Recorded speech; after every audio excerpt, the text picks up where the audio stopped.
Welcome to the First Unitarian Universalist Church of Houston, a congregation that welcomes you and extends a heartfelt and inclusive invitation to join us in meaningful worship and in service to the world. We greet all those who join us this morning, those who are in our sanctuary, all of our many online viewers, así como el creciente número de participantes bilingües que nos acompañan desde sus hogares. Mask wearing in our sanctuary continues to be optional. We encourage you to continue to wear your mask if you are more comfortable doing so. And now, Reverend Scott would like to say a few words. Thank you. Some of you may not have heard, and so Reverend Colin asked me to bring it to everyone's attention that, and this is reflected on the back of your order of service, that Dr. Rock is no longer the acting director of music, but in fact our director of music, and we're very pleased about that.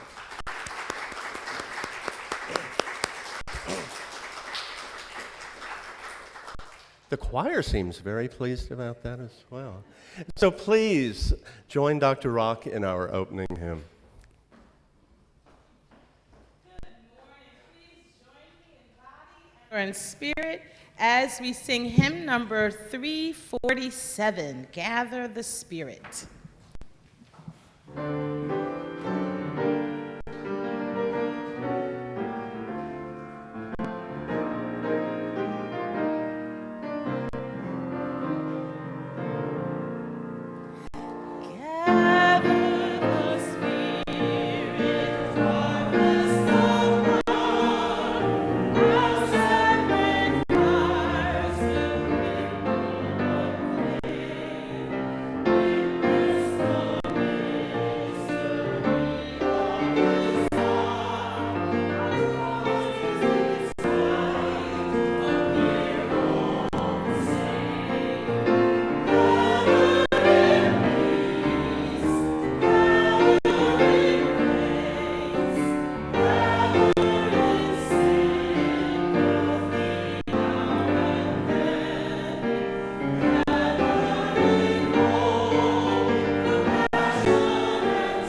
Please be seated.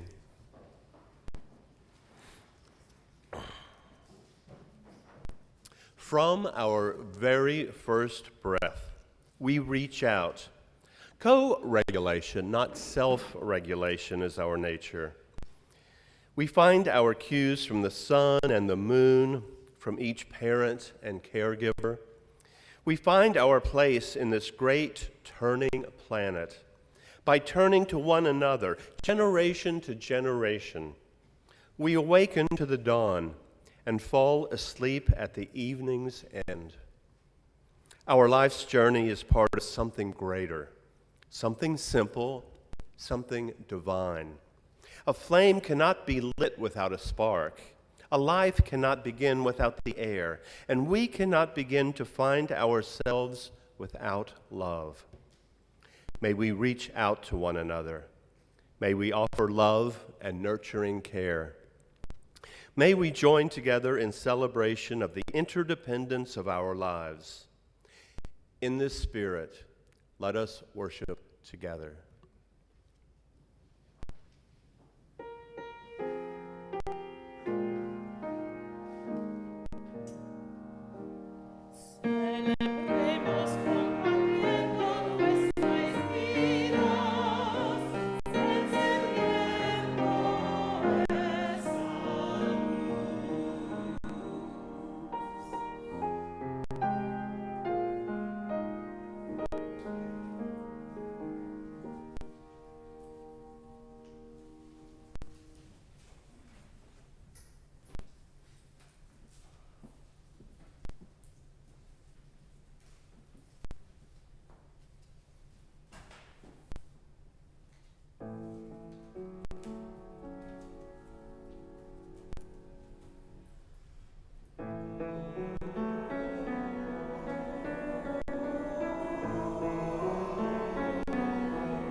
Please join with me in the spirit that some call meditation and others name prayer. breathe with me the breath of life. Inhale as we share this interwoven, intricate web of affinity. Exhale as we feel one another's presence. Breathe with me as we gather to do the holy work of kinship and support. Open your mind, open your heart. And today I share the words of Evan Carville Zemer. God of many names and mystery beyond all our naming.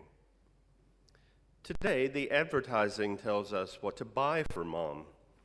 Instead, help us listen to and honor the deeper voices.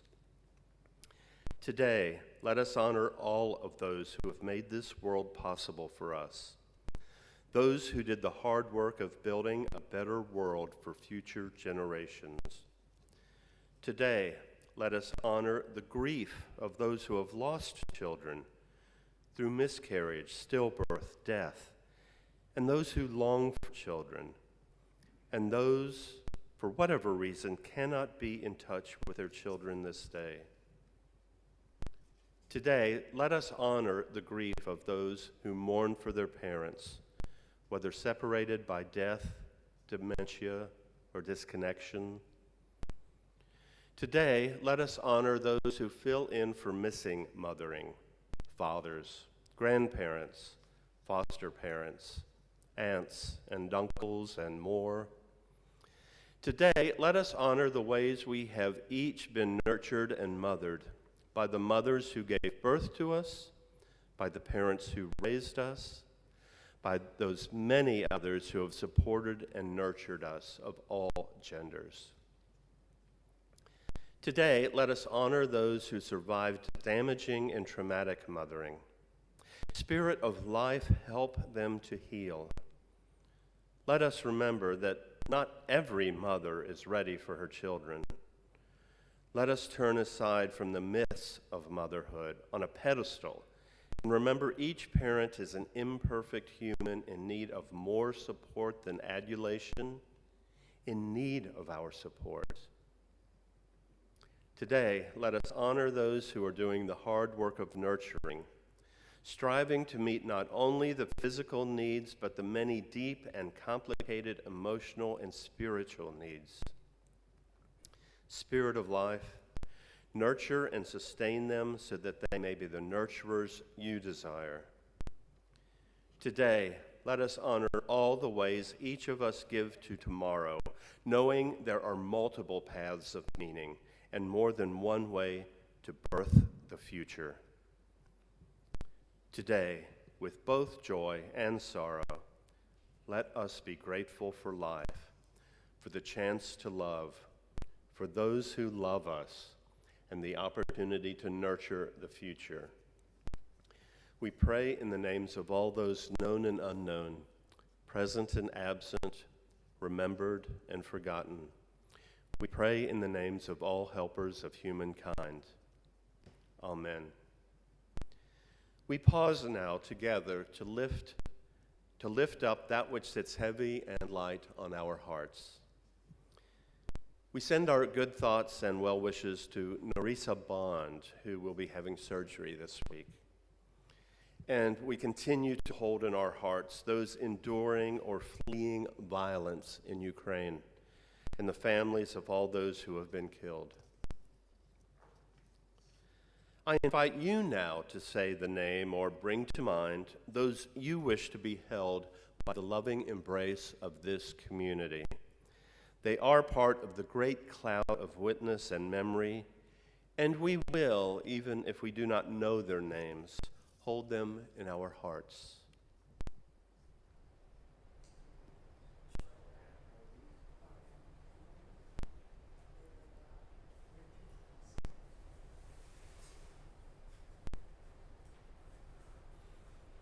In this great cloud of witness and memory, amid this beloved community, we hear these names and hold them in our hearts. Let us remember the suffering and joy amid and among our community that we do not know. We pause in awe and wonder of the beauty, diversity, and mystery that is life. in the spirit of love, in the spirit of hope, and in the spirit of compassion. I invite each of you to enter into a time of silent prayer, meditation, or reflection.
In the quiet of this place,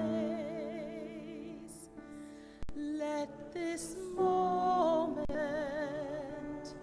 fill with grace. This is my prayer.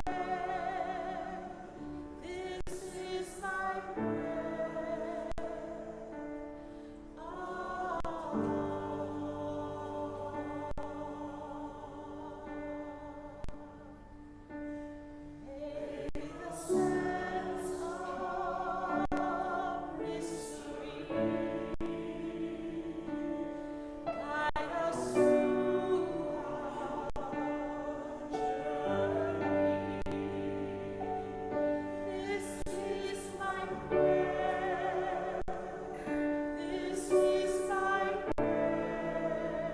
At Rebuilding Together, our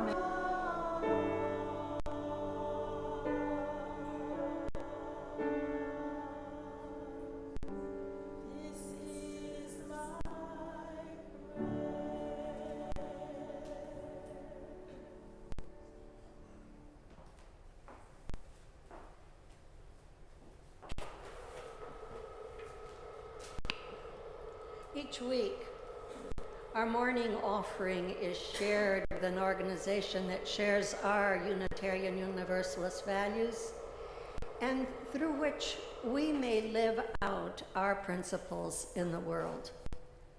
This week, that organization is Rebuilding Together Houston. For 40 years, Rebuilding Together Houston has been the only organization in our region to provide hundreds of families with home repairs each year. RTH, as some people call it, has helped an average of one family per day, totaling nearly 15,000 neighbors. Community members, including First Church volunteers and licensed contractors, help repair the homes, making them safer and more structurally sound for at least 20 more years. This work helps to keep families and communities that they help to build and to retain the character of Houston neighborhoods. We have a brief video from this group.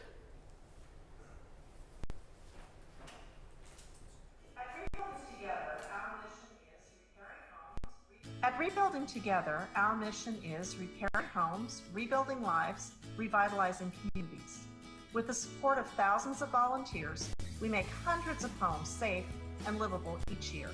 For almost 40 years, Rebuilding Together has repaired homes at no cost for senior citizens, U.S. military veterans, people with disabilities, and those impacted by disaster.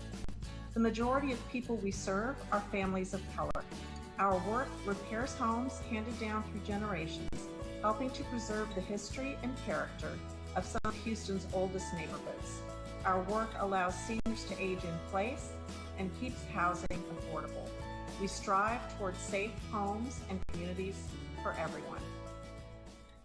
RTH thanks First UU for its partnering with corporate and community supporters in its mission of repairing homes, revitalizing communities, and rebuilding lives. Those in our sanctuary will find the instructions for text giving in the order of service. And those watching the live stream will see the instructions on your screen. Our regular Sunday morning offering collection invites us to weave a tapestry of love and action. We ask you to give generously. An offering will now be gratefully received.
From you I receive, to you I give.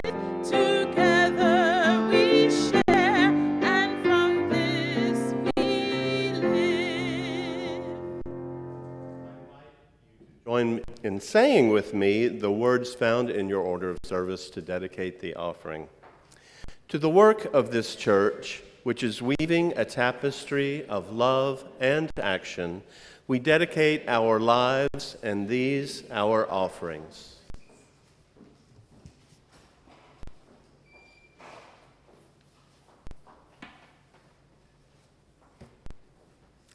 The first reading is a poem by Wendell Berry entitled "The Larger Circle."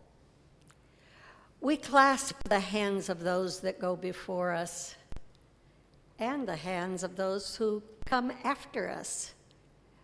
We enter the little circle of each other's arms and the larger circle of lovers whose hands are joined in a dance, and the larger circle of all creatures passing in and out of life, who move also in a dance to a music so subtle and vast that no ear hears it except in fragments. Thus ends the reading.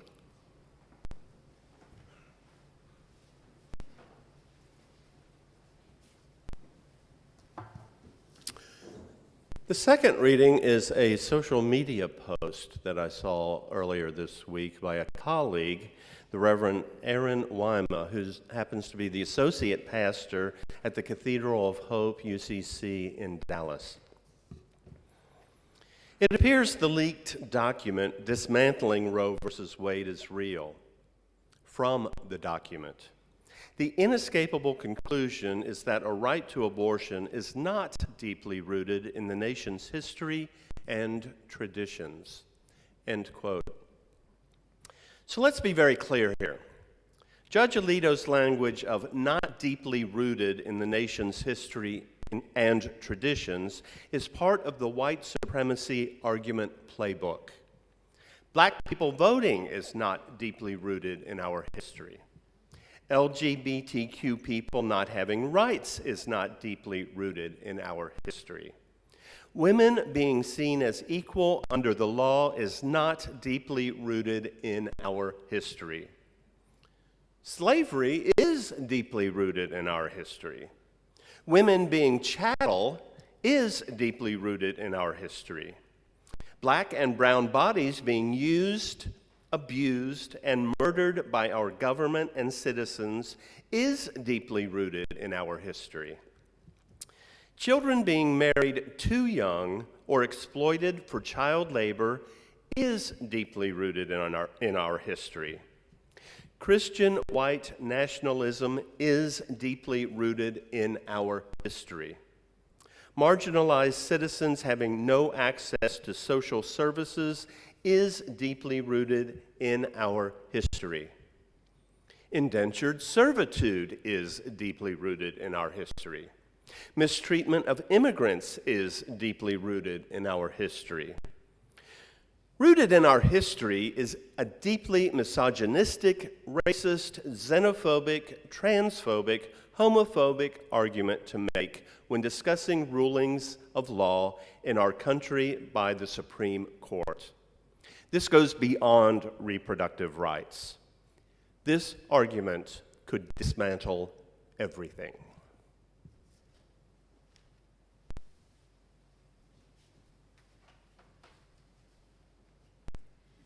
Please open, let me try again. Please open your gray hymnals to the reading number 715 at the back of the book. We will read this antiphonally, or we'll take turns as the easier word goes. I'll read the first line, you the part that is not in bold letters. Your children are not your children. They are the sons and daughters of life's longing for itself. They come through you, but not from you. And though they are with you, yet they belong not to you. You may give them your love, but not your thoughts, for they have their own thoughts. You may house their bodies, but not their souls, for their souls dwell in the house of tomorrow, which you cannot visit, not even in your dreams. You may strive to be like them, but seek not to make them like you, for life goes not backward nor tarries with yesterday. You are the bows from which your children as living arrows are sent forth.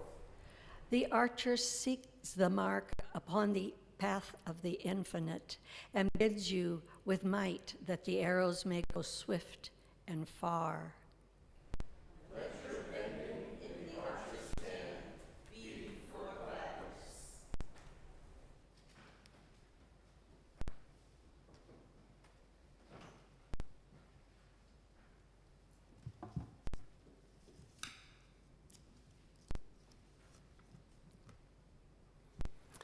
The Nobel Prize-winning Rhodesian novelist Doris Lessing wrote, "Humanity's legacy of stories and storytelling is the most precious we have. All wisdom is in our stories and songs. A story is how we construct our experiences. At the very simplest, it can be he, she was born, lived, died. Probably that is the template of our stories, a beginning, middle, and end. The structure is in our minds. For Mother's Day this year, I plan to reflect on how women have been traditional keepers of the narrative, caretakers of the wisdom in our stories and songs. My parents restored a family Bible from my mother's side of the family.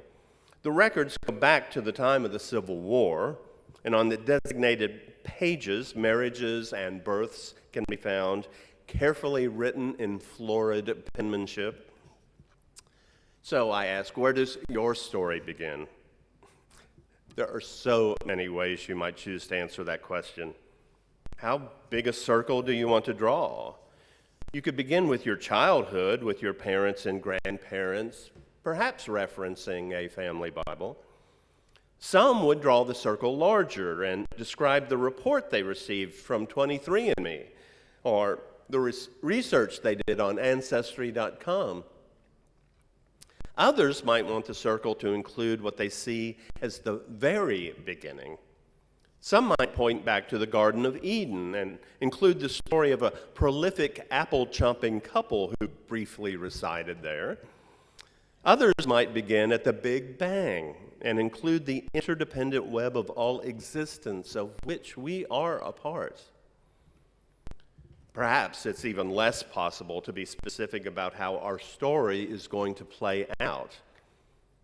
Again, I ask, how big a circle do you want to draw? If the last 2.5 years have taught us anything, perhaps it's that Robert Burns was correct when he wrote, "The best laid plans of mice and men often go awry." Well, DeSantis is doing his best to thwart the plans of the mouse, and some of my plans for this sermon went awry this week. Last Sunday, I did what some of you have told me you enjoy, and I watched the Livestream service in my jammies and with a cup of coffee in my hand. Dr. Bosson talked about workers' rights and May Day. He then proceeded to reference Baba Ifalade, who had spoken in this sanctuary as part of our Religion in Houston's Pan-African Community series. I had also planned to reference his remarks this morning, and Reverend Colin actually used some of the same quotes I had planned to use. Since he's not here, I can tell you how annoyed I was. But after a bit of reflection, I realized how significant the concept of ancestors and legacy must be, that for two such disparate holidays as International Workers' Day and Mother's Day, this idea will be both relevant and meaningful. But as I quoted a moment ago, all wisdom is in our songs and stories. A story is how we construct our experiences. Sometime last year, when we were assigning themes for each month, we settled on reimagining success for May. Perhaps the flurry of graduations at this time of the year, or the optimistic hopes for a successful reopening after COVID gave us the idea. I don't really remember. Last week, Reverend Colin foreshadowed my remarks this morning by talking about, in his words, both those he was related to by blood and those he was connected to through spirit. Main characters in our stories are not only our blood relatives, but those mentors, leaders, and luminaries who have played a vital role in our lives. And of course, for Mother's Day, I had planned to honor mothers and all those who have played such pivotal roles in our lives, as well as reflecting on our ancestors and those whose stories we are carrying on. So perhaps a better theme this month would have been reimagining legacy.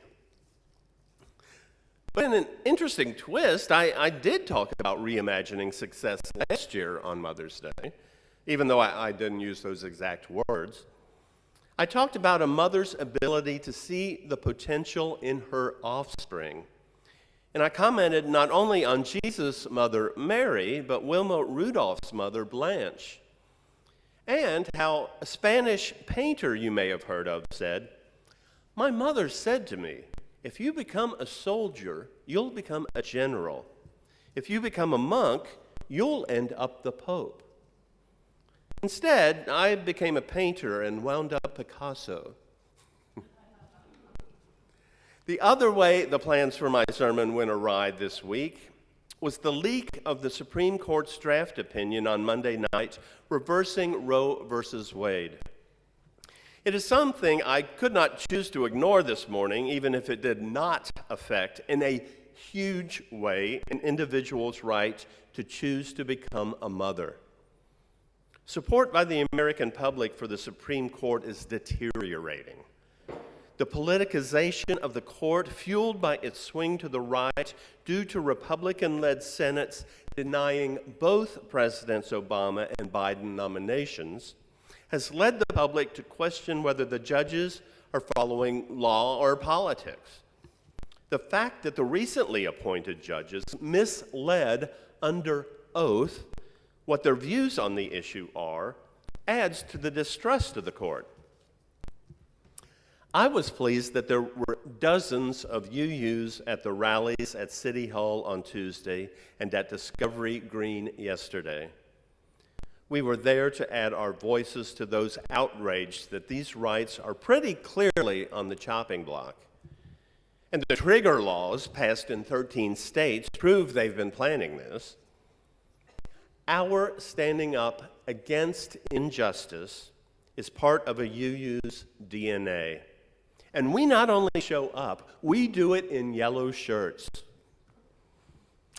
As our second reading made clear, Judge Alito's reasoning is the tip of the white supremacy iceberg that will attack the rights of anyone who is not a privileged, cisgender, straight, white male. Denying rights to their own physical autonomy and health decisions for those who can get pregnant is problematic enough. But the attacks upon more and more of us will continue if not stopped now.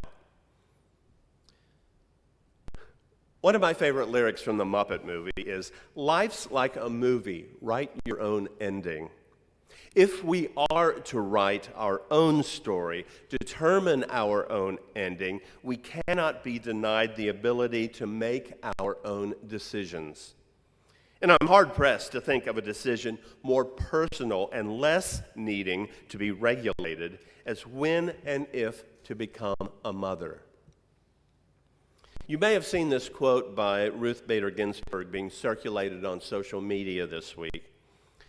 The decision whether or not to bear a child is central to a woman's life, to her well-being and dignity. It is a decision she must make for herself. When the government controls that decision for her, she is being treated as less than a full adult human responsible for her own choices. Judge Ginsburg influenced and will continue to influence generations of women. I reiterate, as Reverend Colin indicated last week, we are influenced by those we are related to by blood and those who we are connected to through spirit. He relayed how Baba Ifalades described Christianity and modern culture have seemed to look suspiciously at ancestor worship. But nevertheless, we still invoke the names of ancestors daily, which he showed us by giving numerous examples, like the names of our cities. He told us, there is ancestor worship going on around you constantly. Baba Ifalade is an Ifa priest and practitioner of, amongst other things, New Orleans hoodoo and voodoo. But ancestor worship and veneration is a part of many sects and religions, especially throughout Africa and Asian cultures. Now, no one knows better than a UU minister how some people react to the word worship. Ancestor veneration is the act of honoring, while the word worship derives from to give worth to something. So they're really not all that different here, but I think connotation is playing more than a minor role. In many cultures worldwide, ancestors are venerated to honor them with love and respect, and to cultivate kinship values with surviving relatives. and the continuity of the family lineage. The Roman Catholic Church and Eastern Orthodox Church venerate saints as intercessors with God. I couldn't help but think of the huge emphasis on ancestors found in both the Hebrew Bible and the New Testament. The book of Genesis has verses upon verses and chapters upon chapters of begats, lists of who was the father of whom, the omission of the mother's names indicative of the consideration of women as property. And it doesn't take a lengthy internet search to discover the alleged genealogy of Jesus of Nazareth. One site I found carefully lists the begats from the stable in Bethlehem through Abraham all the way back to Adam. Both sides are shown, Mary and Joseph, and their branches of the family tree deviate from the same limb about the time of David and Solomon. Of course, legend has it that Joseph is the adoptive father of Jesus, not the biological father, and yet his patrilineal bloodline is carefully annotated, so one can't help but wonder why. So all this focus on ancestors would seem to bolster, not belittle, an emphasis on ancestor veneration, if not worship. And yet we in the West seem to look askance at the practice, especially if it's being practiced by religions unfamiliar to us. But as Reverend Colin asked last week, who are your ancestors? Who do you owe for what you have, and why? At the beginning, I suggested that answer might depend on how big a circle you draw and whom you decide to include. Who has been a part of your story?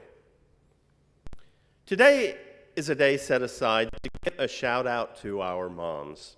And I encourage you to do so if you're able. And I acknowledge there are myriad reasons why that may not be possible. And I want to use that as a springboard as we consider how our stories will continue. How big a circle do you want to draw? Who do you want to include in your story in the future as it plays out? Because, at least as of today, we still have the right to decide. The Broadway musical Baby tells the story of three couples who are expecting a child. At the end of the first act, Lizzie feels her baby kick in her stomach for the first time. She realizes that the child will live on after her and that life will continue. She sings the song, "The Story Goes On." Some cultures draw the circle beyond blood relations today and tomorrow, but to those they will never know well into the future. The concept of 7-generation stewardship is believed to have originated with the Iroquois. The idea is to make decisions taking into consideration those living up to 7 generations after us. So, not only might we consider the impact we have on those around us and their children and grandchildren, but those beyond. How will our story read in 525 years? Of course, what we do can benefit immensely those here and now. I have no biological kids, but I've had lots of kids in my coming of age and YRUU classes. One of the cool things when we would take the 9th graders to Boston on our heritage trip was the evening talks at the end of each day. Over and over, I would be pleasantly surprised that things we had taught during the year, but that had seemingly fallen on deaf ears, were being brought up by the youth and earnestly discussed. Many of you are or have been teachers or professors. Whether in public school, university, or Sunday school, you have made an impact. Your story goes on through those you have taught. In the words of Stephen Sondheim, "Careful the things you say, children may listen." There's a brand new musical playing off-Broadway at the Public Theater. It's called Suffs, S-U-F-F-S, and it features an all-female cast portraying a group of suffragists in the 7 years leading up to the passage of the 19th Amendment in 1920. Those fighting for women's suffrage were, of course, demanding that women be allowed to vote. Women have had to fight for the rights for a very long time.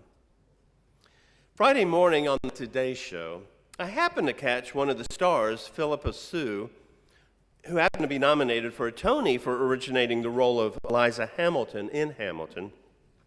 She described the show Suffs. At the end of the day, the important thing that I hope that people take away from the show is that the fight for justice is not done by one person's generation alone. It's the generations that have come before us. It's the generations that will come after us. And we owe it to their legacy to honor that legacy, to show up to the ballot box, to participate in democracy, and honor what they fought and strived so hard for.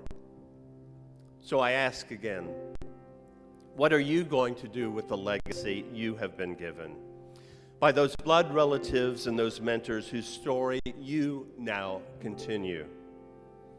As they have instilled values in us which propel our narrative forward, so we look ahead to those whom we inspire to continue our story. Our story goes on. So this is the tale my mother told me, that tale that was much too dull to hold me. And this is the surge and the rush she said would show. Our story goes on. Oh, I was young, I forgot that things outlive me. My goal was the kick that life would give me. And now, like a joke, something moves to let me know our story goes on.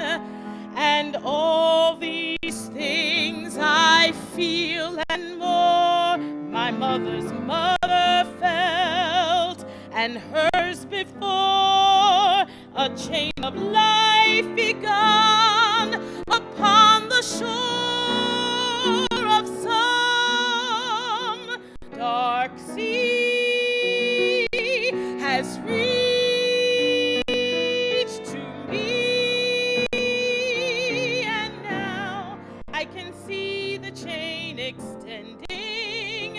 My child is next in a line that has no ending, and here am I, full of life that her child will feel when I'm long gone. And thus it is our story goes on and on and on and on and on and on and on and on and on.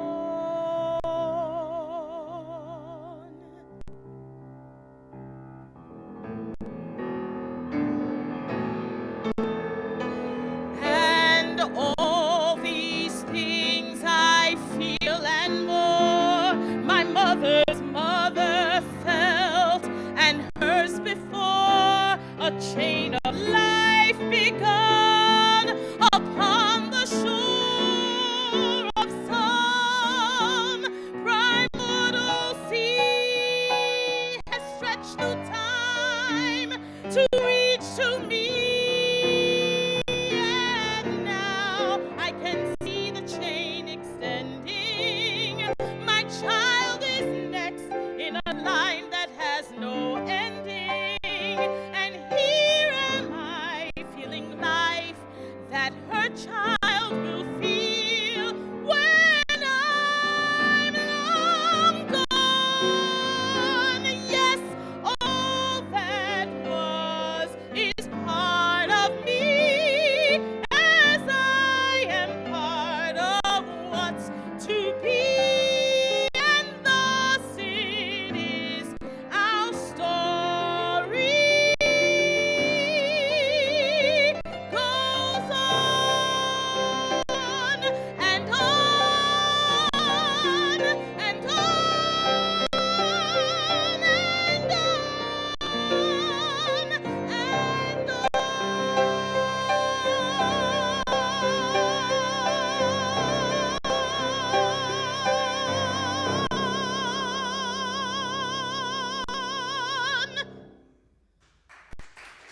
in body and or in spirit as we sing from your teal hymnals, hymn number 1051, We Are.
Please join with me as we extinguish the flame.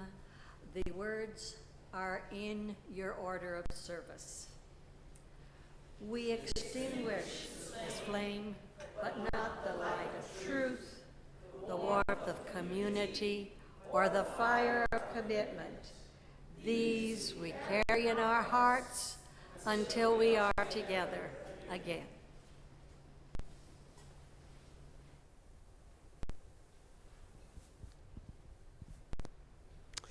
We are a continuum. Just as we reach back to our ancestors for our fundamental values, so we, as guardians of that legacy, must reach ahead to our children and their children. And we do so with a sense of sacredness in that reaching.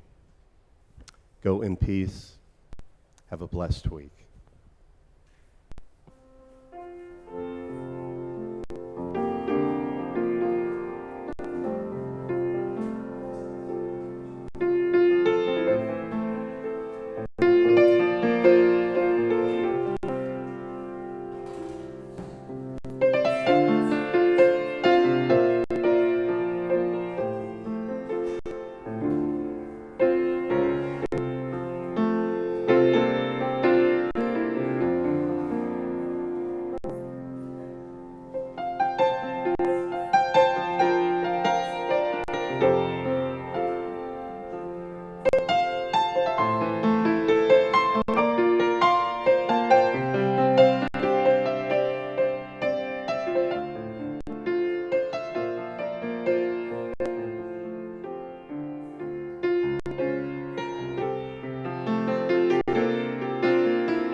Thank you so much for watching our service today.